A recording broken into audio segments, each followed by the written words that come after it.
under the US presidency.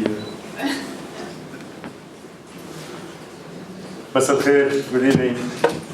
Professor Elliot,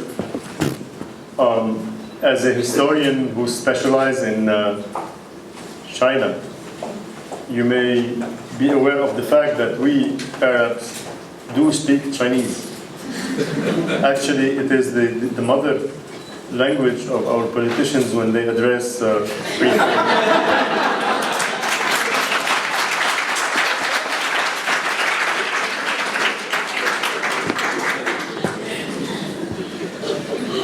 building bridges can be every politician's specialty. You see, politicians are the same everywhere. They promise to build bridges even when there are no rivers. Nikita Khrushchev said that, I am happy, however, that the bridges that you are inviting us to build here at Harvard seem to be politician-free. They are passion-infused and policy-oriented, and for that, I commend you. To the leadership of a team of the Harvard Arab Weekend, thank you so much for your wonderful hospitality. Thank you for hosting this incredible Arab initiative at this very obscure university. Thank you, Aya. Thank you, Kami, Ahmed, Hisham, Karim, and all the team. Distinguished guests, future leaders, ladies and gentlemen, thank you for welcoming me here today.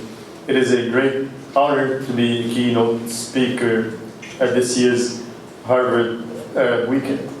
I'm grateful for this opportunity to speak to the promising youth of our region and the world, and encourage the brilliant initiative of building bridges amongst ourselves, amongst our talents, amongst our histories, amongst our cultures, and most importantly, amongst our hopes and dreams to our world. I stand before you as a proud Lebanese public servant who aches every day at the lack of bridges between my people and my righteous political representation, who aches at the lack of bridges between my people and a civic-minded nationality, who aches at the lack of bridges between my people and inadequate, sanitary, dignified livelihood in their home country. I also stand before you as the son of two high school teachers who gave their life to the noble yet often ungrateful art of education. My father was a math teacher and my mother was an Arabic literature teacher. And they have shown me how a single well-taught course can literally change a person's life forever if bridged correctly with a sense of purpose higher than oneself. Building bridges through education is the biggest return on investment one can offer his or her society. That I can guarantee. I stand before you as a father of three wonderful souls for whom I labor every day trying to build bridges between their innocent eyes and the beauty of our world. Three human beings with astonishing characters for whom I exert myself every day on both the private and public fronts, so they may grow up in a better world than their mother and I grew up in. I stand before you as a lawyer, seeking to build the far-reaching bridge of justice for those whose rights have been usurped, those who seek to cross from chaos to order on the judicious bridge of the rule of law. I stand before you as an Arab, aching and crying for his wounded region, fluttering under the suffocating curse of violence and war, yet humbled and proud at the heartfelt and often dangerous efforts that the mobilized Arab youth in many of our Arab countries have undertaken from their homes to the streets. And I mostly stand before you, perhaps most importantly, as a citizen of the world, a citizen of the world whose heart breaks every day at the horrors perpetrated at the hands of our species, but whose heart remains full at the optimistic thought that the only ones who may wipe out those horrors and replace them with a bridge to happier days are the human species. The human species is a violent, destructive, hateful, selfish, manipulative, and racist species. But the human species is also a caring, empathic, passionate, sensitive, and loving species. Each human being harbors both sides, no matter your walk of life. But I have faith in our humanity. Despite the fact that very often we relentlessly destroy one another in our world, at the same time, history has shown that progress simply has not stopped in the course of our human civilization. Progress continues through the good time and the bad, and that is because of the human species. The history of humans is a very optimistic one. It is a positive history of a rapidly transforming world. Yes, there were many bumps along the way of evolution, some huge bumps, economic meltdowns, natural disasters, wars, massacres, epidemics. The progress continued incessantly all the time. Many people often say that the state of our world today is as dismal as it ever has been. And the more data you get on the horrors of today's world, the more depressed you will be. Unfortunately, those who say that suffer from a normal cognitive bias, which is normal, they only know the world today. They don't really know what our ancestors have endured as the norm of life. Take the horrific tragedy of the 20th century alone. The 1918 influenza epidemic took the lives of 50 million people within a span of 8 weeks only, and incapacitated 1 billion people worldwide. That was when the population of the world was still 1.8 billion. As if that wasn't enough horror, this happened just after World War I. A war that the French expression has termed la guerre des guerres, i.e. the last of the last wars.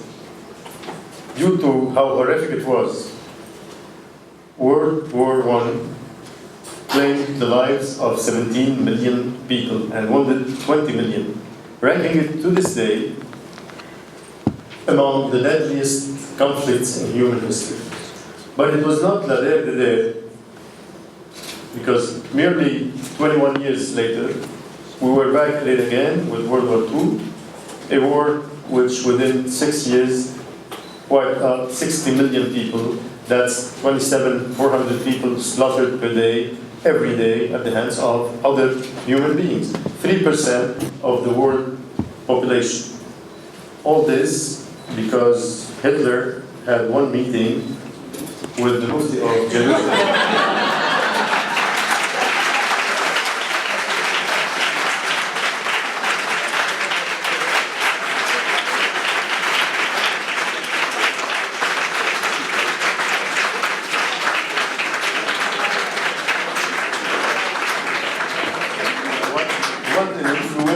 Crazy movie. Honestly, and as a side note here, never have I thought that I might live to see the day where the Prime Minister of Israel cuts Hitler some slack for killing 6 million Jews because of an obsessive hatred for Palestinians.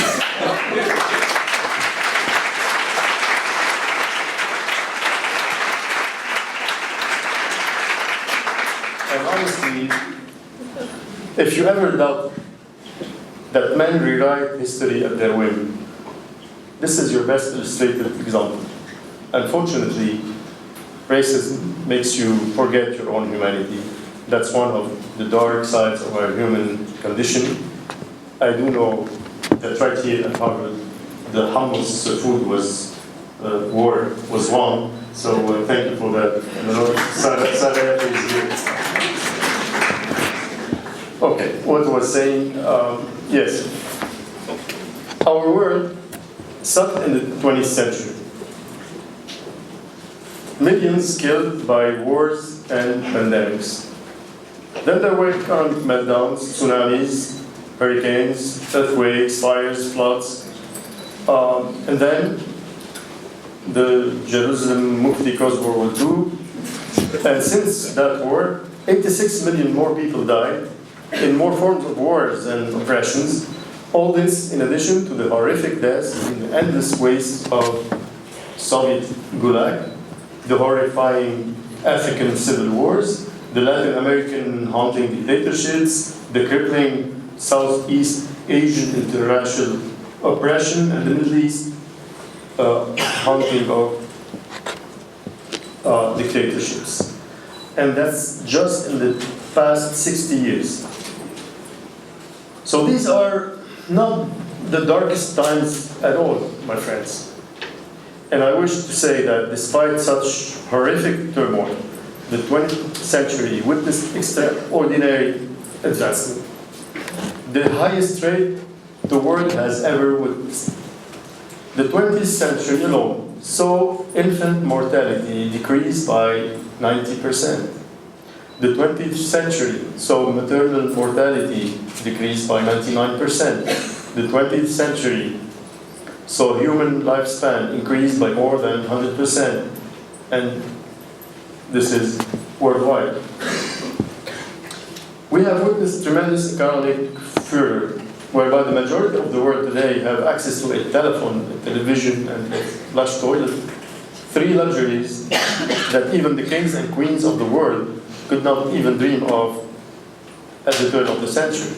Take a moment to think about it. The wealthiest people at the beginning of the century had less than the average world dweller today. And this is due in terms of upward mobility, in terms of liberty, in terms of health, in terms of quality of life, in terms of human rights, and most importantly, in terms of human dignity. Policies started to honor the dignity of people, and that unequivocally enhanced the quality of life of those on the receiving end of the policy, no matter their walk of life. The rise of democracy dignified people. Humans were told that they were no longer idle objects patronized by our rulership, and that they are the masters of their own fate and their rulership. Women, for the first time, were dignified to a higher social status, electorally, socially, and educationally, after centuries of social, political, and psychological repression. Civil rights movement dignified the African American populations of the United States of America after centuries of physical, social, and spiritual abuse.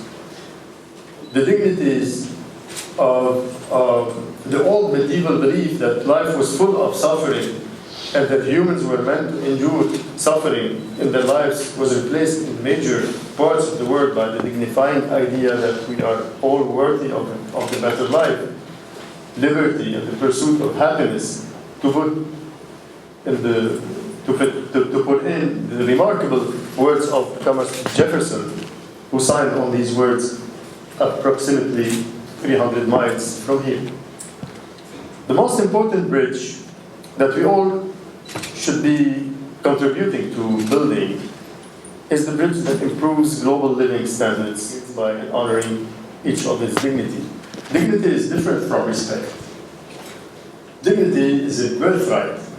Respect is earned. This is why there should be no question about children's value and worth all over the world, whether they were born American or Norwegian, in a Syrian refugee camp, in a kibbutz, or in the Islamic state. Children everywhere embody dignity. Honoring the dignity of others has nothing to do with their quality and or accomplishments for one's qualities and accomplishments, self-respect. But dignity has to do with our common humanity. But throughout much of history and to this day, in many societies, many did not see this and often still does not see this. Dignity was often reserved to a rank or privilege, or worse, a confession or race. And it took a revolution of the spirit over many centuries to shed light on the dignity of every person, a work still in progress.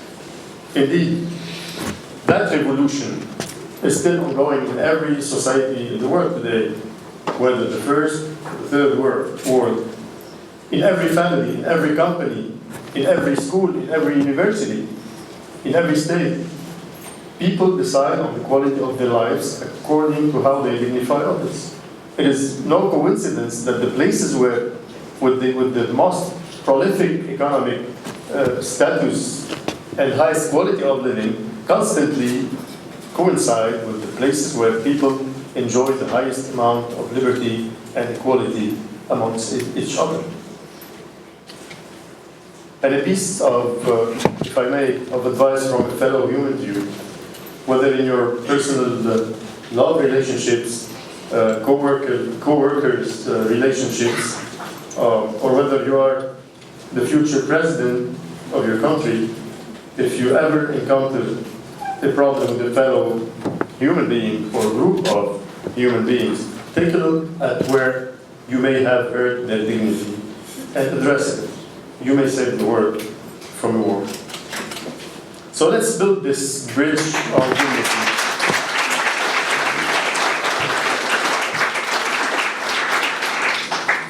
Let's put this idea into practice in laws and institutions. It is long past time to put aside old stereotypes of the human condition being merely destructive and violent aside. We must recognize our potential for extraordinary progress based on our inherent shared dignity. Our days of isolation are no longer reality. There is no such thing as an isolated state anymore.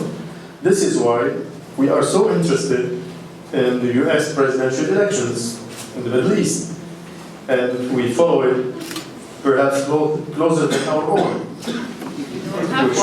which are, by the way, unheard of these days.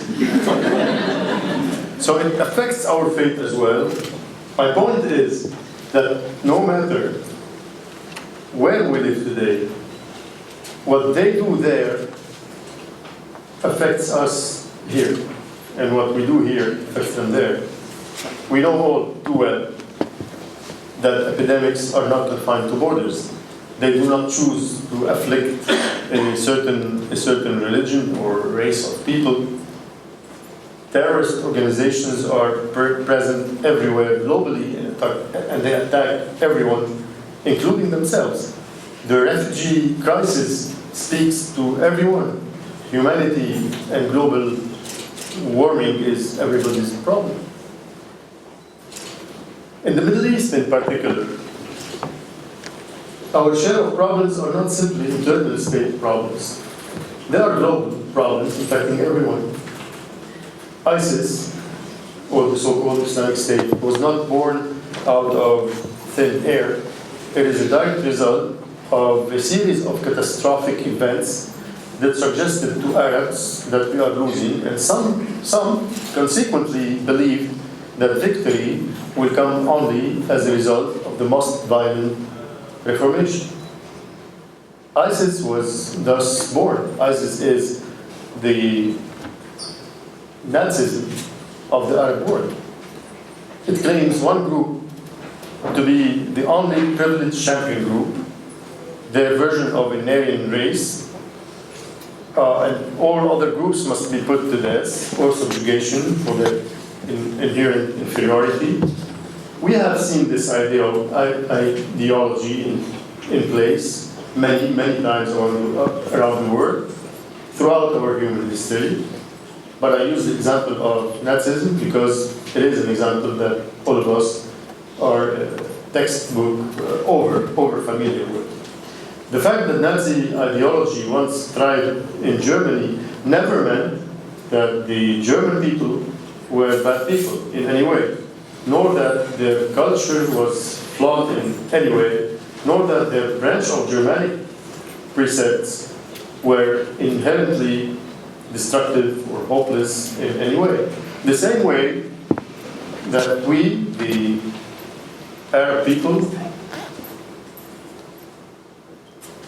and the Muslim culture in our region have nothing inherently flawed nor inherently destructive about us.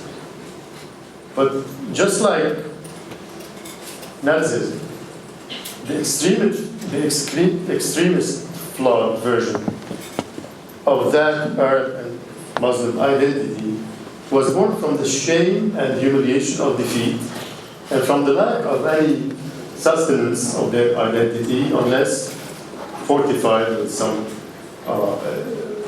more extreme precepts, which often led to inhuman violence. Nazism barely survived 13 years. ISIS won't survive long as well, and it should perish. If not in the hands of a concerted military effort, it shall implode due to the fact that it is a of intellectual, moral, ethical, and social degradation. It is a dead end. My heart aches for my brothers and sisters in Iraq, in Syria, who so far have single-handedly carried the burden and paid the price of the evil of ISIS. My heart aches for all those who have lost their families, their friends, their house, their mental health, their livelihood, their liberty and their dignity, because they got caught in the eye of the hurricane of ISIS. We need definitely a new, compelling and truthful narrative to inspire our youth. It needs to be positive, it needs to be inclusive, and mostly it needs to address the dignity of everyone. How to resolve, how do we resolve these problems? We must seek to raise global standards of living. Research shows that the more educated a nation, the healthier a nation, the less violence and civil unrest grow amongst its populace, and the less likely that unrest will spread across its borders. Quality of life thrives in places where human beings are dignified.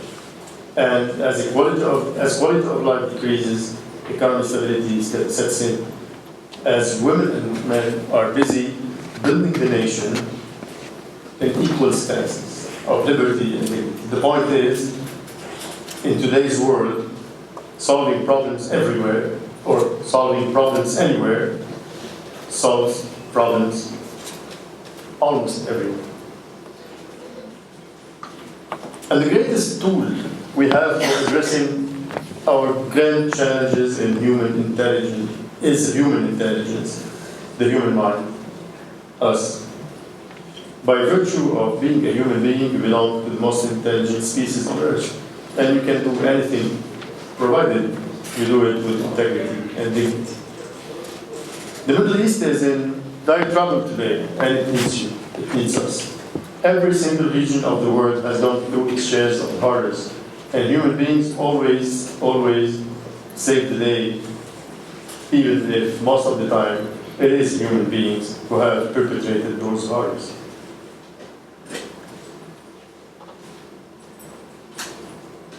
By default,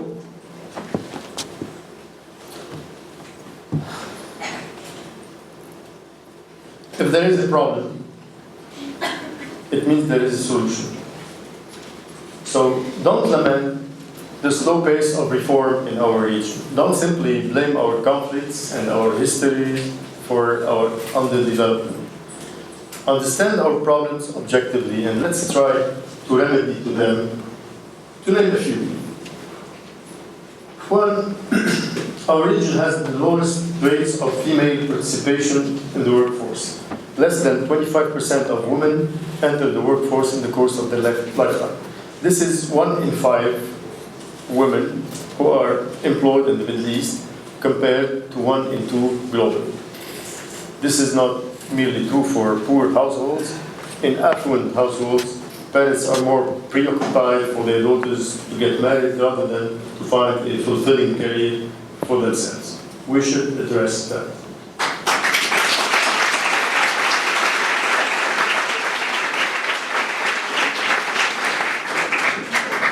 Sports, arts, including film and literature, take an everlasting backseat to all other jobs and are merely seen as hobbies rather than a responsible career choice. Arabs comprise 5% of the world's population, but publish 1.1% of its books. According to the UN's Arab Human Development Report, that is. Furthermore, although our fever for football may be one of the strongest in the world, do not leave your house after a Germany versus Brazil game in Lebanon. But our national football teams are painfully underdeveloped, and for a region as central as ours in the world, we should address that. Our region suffers from a lack of education and creativity. In 2013, patents from the Arab region represented only 0.1% of all patents registered at the US Patent and Trademark Office. Furthermore, the World Bank states that 40% of the firms that were polled in the MENA region mentioned insufficient education as a main impediment to the development of their businesses. We should address that. Fourth, we have the highest unemployment of youth in the world, but we are the region where e-commerce is growing fastest and where new tech and creative companies are growing by the day. Arab entrepreneurs spearhead the majority of private sector jobs in Arab countries. The Middle East has one of the highest rates of entrepreneurial activity in the world, higher than the US, Germany, UK, Japan. The opportunity is here. It's just that the gap is still wide because we haven't bridged it. We should address that. 5, we have very high threats of environmental ruin all over the region. Ask any Lebanese what that status quo looks like. They may solve right in front of you at the distressful livelihood that we are surviving these days, struggling in our own garbage. Because the governments across the years have never bothered to devise a national waste management long-term strategy. Ministries of environment have the lowest budget across the Middle East. Nobody has ever realized that the environment is the cradle of our livelihood. If you don't care for it, everything else you have built shall one day be ruined. It is our duty as Lebanese people to help find a solution and extend our lesson maybe to the rest of the Middle East. It is a shame that many countries are saying now that they do not wish to be the next level. However, heartbreaking. But again, we can create a new Lebanon for ourselves, and we can actively and constructively address it. And we are. And I would like to take this opportunity to commend and thank the activists of Youth Think movement. Yes.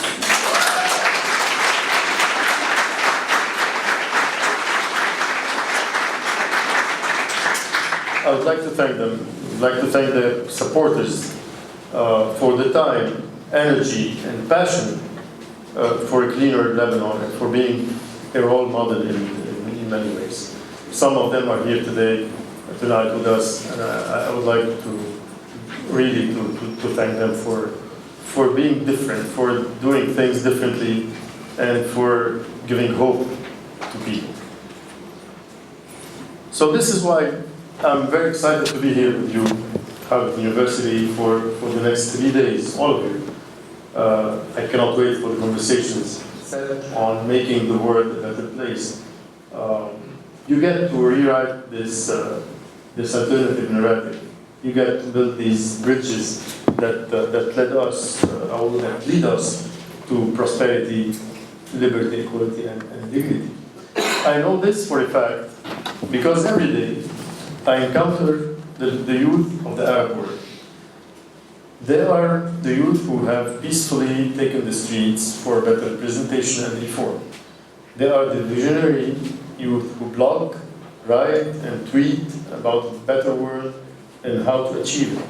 They are the empowered youth who believe that the potential of the Arab world equals their own potential, and the whole is greater than the sum of its parts. There is so much hope. The difference between your generation and my generation, not that old, that my generation defines success mostly as individual success. Your generation defines success as contributing to making the world a better place.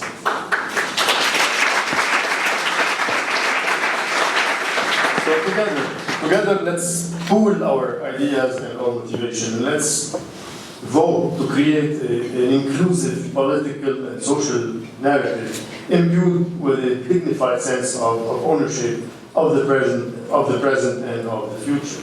Let's create these bridges where everyone can cross them because every one of us is equal, because every one of us has worth, every one of us matters. Let's preach liberty and freedom because let's preach them as bulwarks of the new generation.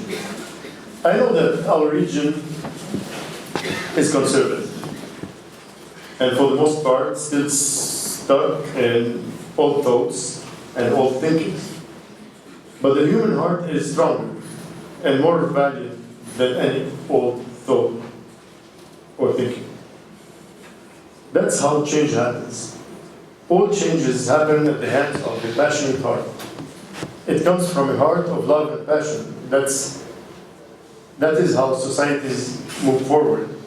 It may not be a straight line free of bumps. We already know that.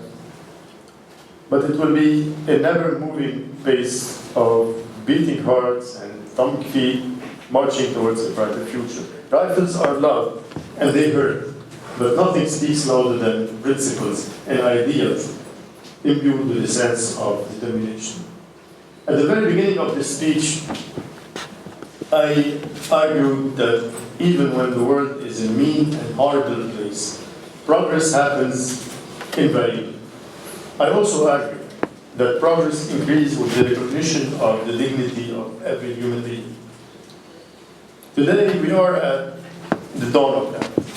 Never before has such a dream really hit the horizon. Life used to be a constrained affair where human beings would just struggle and depleted their energy, merely trying to find ways to survive. The gap between their reality and their true potential was incredibly vast and so hard to reach. And it took centuries upon centuries of slow development. Today, in these extraordinary days, that gap is beginning to close so quickly, and the bridges we can build over those gaps are extremely realistic and just, I would say, a stone's throw away. So let's be at the forefront of those missions. Let us be the hearts and brains that solve problems for ourselves. Finally, for my concluding statement, I would like to mention one incredible brain of our human family, Albert Einstein, who devised the theory of special relativity and figured out that E equals mc squared. The increased mass of body equals the energy of its motion divided by the speed of light squared.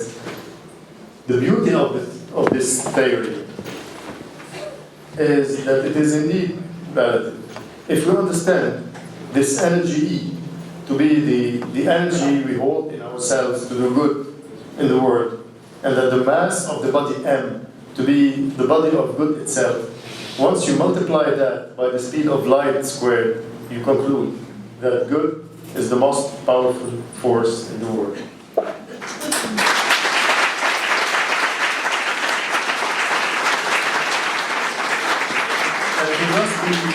successful, perhaps this should be the everlasting ingredient to each and every one of our endeavors today. The world has tried everything else, from harsh control to cynicism, field-based ideologies and terrorism, rule of law, but we haven't really tried empathy, trust, and good. If you put your trust in humanity and you honor it with so much good, I'm convinced that resultantly, physically, this theory of relativity may elevate us to the next civilization. That of the superhuman civilization with hearts of good. So let's do good for one another. Let's make our world a greater place with your Harvard degrees, your passion for good, your creative brains, and your passionate hearts, your inner generators for good and love. And as you thrive and strive to build this new world that you so believe in, rest assured that you will always have a partner and a friend in me. Thank you.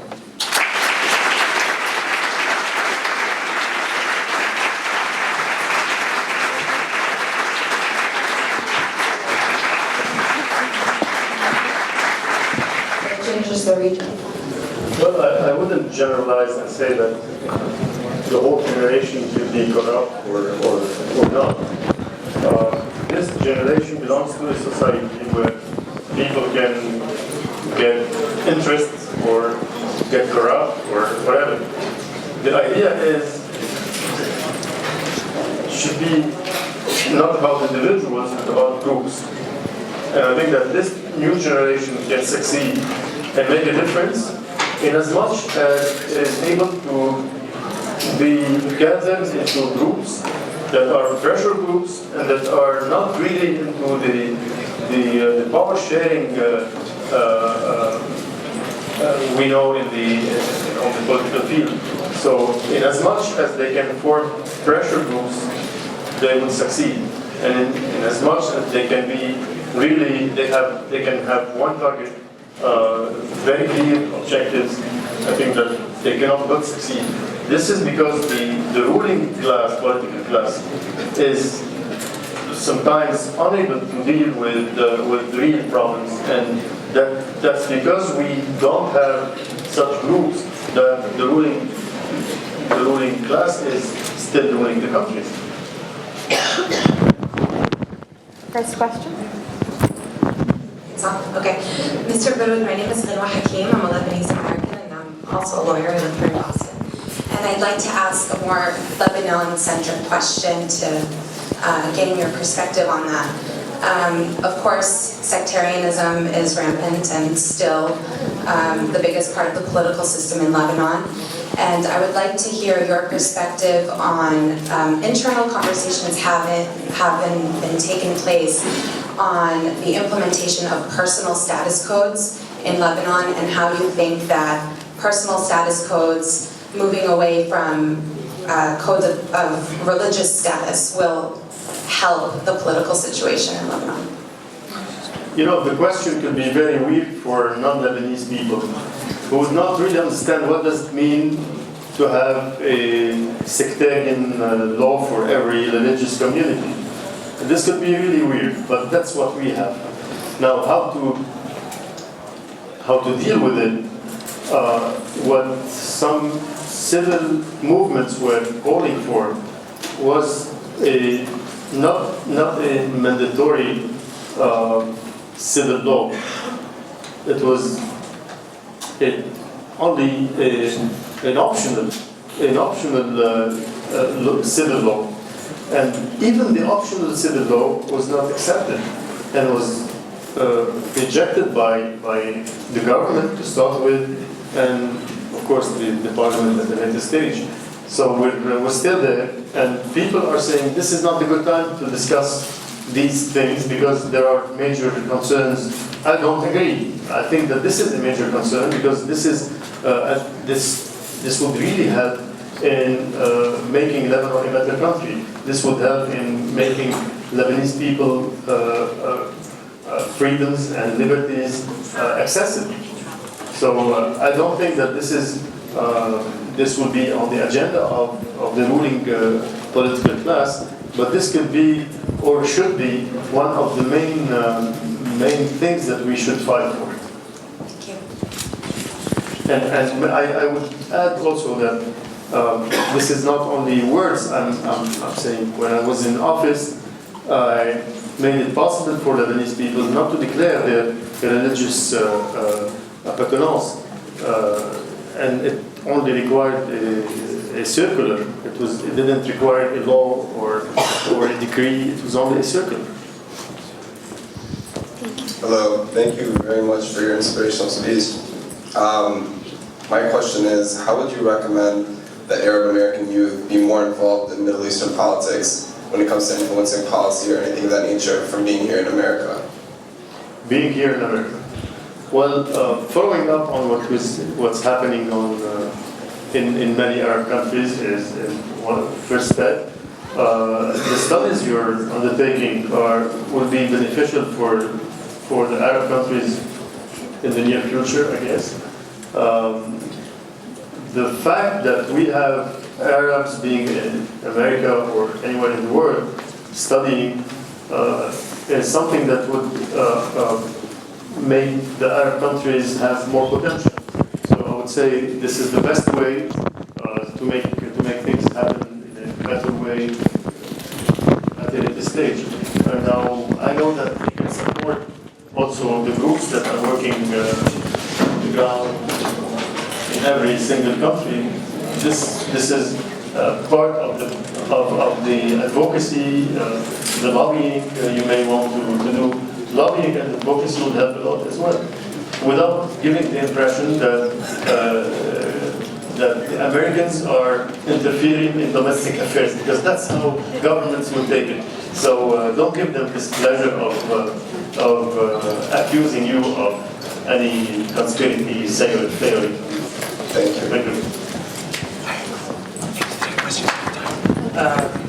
Sorry, we're going to take 3 questions at a time, and then Mr. Baroud can answer all of them. First, thank you for being here. My name is Basim. I'm a Lebanese student at Civil University here in the US. And last summer I went to Lebanon to join the Houston protests, and I was part of I joined the experience there. One thing that I know that is common for all of the movements in the world, that they require leadership, and I saw that even in Lebanon this movement needed some sort of a leadership figure that would push it and give it more motivation. And at the same time, I saw that many people, thousands of people actually, have called upon you to join this movement and lead it. And there was Facebook events for your presidency, calling you as a president. Yet you announced that on Facebook and Twitter that you don't want to take part of this, or you said you don't want to take over these movements to yourself. But as most of us who believe that we need you in the leadership, we need you to take on these movements, can you tell us why you refused and how would that affect the country? Actually, I didn't refuse. Can I answer this because it's really... No, I openly support the movement, openly. And thing that happened in Lebanon for the last couple of years. At the same time, I was very keen on keeping this group away from political, I don't know, not interference. Politicians would tend to grab this and take advantage out of it. I didn't want to be one of those who, although I belong to civil society, I belong to people. But yet, it happens that I was in office for 3 years as Minister of Interior. You cannot change that fact. I was in the streets on the 29th, they saw me, but I was away from the media. I saw the media was to the left, I went to the right. Because I really think that what the Youth Think movement did was huge. And nobody should interfere in that movement. We should support it, and that's what I'm doing, and openly. But I wouldn't like to be one of those who are taking the leadership of the movement. They are leading the movement very well, I can tell you. The leadership is good, and the leadership should be given to those people, to those young people who are in the streets will manage very well. I will support what they would ask me to, and I'm supporting, but I wouldn't really accept to be one of those who go there just for the picture or just to take advantage of what they did, because they did. But at the same time, we will find many ways to converge, and we will find ways to work together, and we'll find ways to take things to another level. That would happen in the near future. I mean, political correctness maybe is one of our problems. We mentioned ISIS 100 times here. We didn't call any of our dictators, and who are the 90% of the problem in our region. Thank you.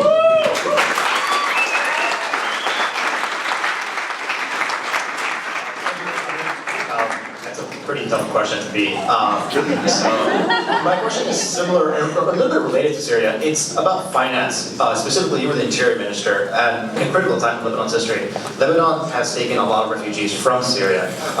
Based on your experience in the Interior Ministry, what are the financial restrictions that the Interior Ministry is facing now, where you're seeing millions of refugees in Lebanon? You must have already had financial constraints before. But what do you think are the financial constraints today within the Interior Ministry? Can they do their job, and are they doing? Thank you. I think I'm the first Yemeni who's going to ask a question. Yusuf Salahi from Yemen. I was proudly part of the revolution in 2011. A couple of months ago, an old Yemeni appeared on Al Jazeera, and he was asked, what's going on? And he said in his Yemeni accent, he said, it's a big dog's game. My question is, if we do not speak about motivational speeches, and we know that what's going on in the Middle East is a big dog's game. The revolution, the Arab Spring was a surprise for them, but our lack of awareness and experience as youth give them the time to manage their courts and replay the game successfully. So, do we really have a chance to change if we take into account our lack of power, our lack of awareness, and the big dogs control our lands as well, and we all know that. My second question: where do you see the war going? Because I think the war is overexpanding. This is my question to other Arab countries, because we know ISIS claimed the airplane that was destroyed in Sina. So this is the world expanding in other countries. Thank you. So we have 3 questions. Let's start with the tough one. Yeah. Arab dictators. Well, I cannot support any Arab dictator, and I have nothing to do with the politically correct and in this when people are concerned. But for many years, we Lebanese were saying we wouldn't like Syrians to interfere in our domestic affairs. We wouldn't like today, as Lebanese people, to interfere in Syrian domestic affairs. It's up to the Syrians to decide what they want to do. But again, the killing is condemned wherever it comes from. I cannot be blind and avoid seeing that people are being killed. But bottom line, I'm personally very keen on avoiding interfering in Syrian domestic affairs. This is up to them to decide. And this is a matter of principle. Matter of principle as well being the fact that dictatorships are no longer able to continue business as usual. So I'm very clear on that. I have nothing to hide, to be politically correct. Second question about the financing related to the refugees influx. Well, yes, we have challenges. We already had challenges. And when you have 25% of your population being composed of refugees, things become very difficult to handle and to manage. The National Support Group for Lebanon in New York, September 2013, was the first step, but the pledges were not all transformed into packages and and money. So yes, we have an issue in terms of financing the influx of refugees, and at the same time, our internal security forces are not many. There are around 26,000. We need at least 34,000. But the army is taking over in many places where the internal security forces should be doing their job. So yes, it's not only a matter of finance, it's also a matter of training, it's a matter of logistics, and we don't have much in this field. We're lacking many things. Third question about we're not ready. Yes, governments and dictators and people who are ruling, they know the ground, they have their intelligence, they have their system, and we don't. So people in the streets have a minimum leadership, but not to the extent to be facing the huge machines of secret services and the machines of the system per se. So yes, time is of the essence, and I think that the more it takes time, the less they would feel uncomfortable. So make it quick. Okay, I think we have time for one last round of questions. Please try to keep it brief. Thank you, I'll try. Adam Haji, I'm a proud Moroccan American. I'm a proud member of the Ziyad Magazine, and Ziyad Magazine team is here. My question is, unfortunately, the only bridge built between the West and the Arab world is the economic bridge. How can we talk about building bridges, and I'm going to use your words, where we treat each other with dignity, while when we preach democracy, and I'm talking we, the West, when democracy brings somebody in power in the Arab world that doesn't necessarily fill in our vision or our strategy or our interests, we go against it. So, and some may argue in the West, how can we build bridges with these guys? But they don't treat each other with respect and dignity. They are dictators. And when the democracy will bring somebody that we don't necessarily agree with, we go against it. How can we build bridges with these guys where the killer shouts Allahu Akbar and the killer shouts Ashhadu an la ilaha illallah? So your comments on this. Thank you. Minister, thanks for the insights you shared with us today. You've touched on a number of essential elements that we need to put into effect in the Middle East to reform some of the ongoing conflicts, and even to address the issues that we need to bring a new Middle East and get the new generation to work at and effect a new change. But could you give us practical advices on how can you add to this? And I'm talking about young men and women who are here at Harvard. I'm a Georgetown alum. And we found it very difficult to go into the Arab world and attempt to change, provided that some people like the status quo and some people want to change. How can we reconcile both practically? So can you give us tips, or if you were in our position, what would you do? Thank you. Thank you. First, I'd like to thank you, Mr. Baroud, for your speech. And second, I'm Bashar, and I came from Syria like 3 years ago. And I think I have no plans to go back. My question is, you are a successful man, you're a very hardworking man, and you were part of the Lebanese government. And you left, like you're no longer part of that government, and yet the government is still corrupted. My father was part of the Syrian government for like 30 years of his life. And he was a very hardworking man, and he was successful, and he wanted good for his country. And he retired with nothing accomplished. Everything was still corrupted. My question is, how do you see change in this, like, I don't know how to describe this situation. And should we lose hope in the individual's ability? Thank you.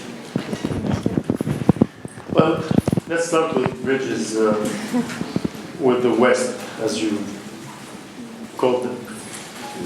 Why don't we try to address the bridges that are not existing between the Arab countries themselves.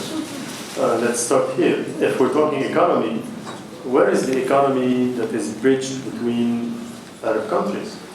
So before blaming others, let's start home. We have an issue home. We do not like to work together. We do not, even the Arab League is a failure.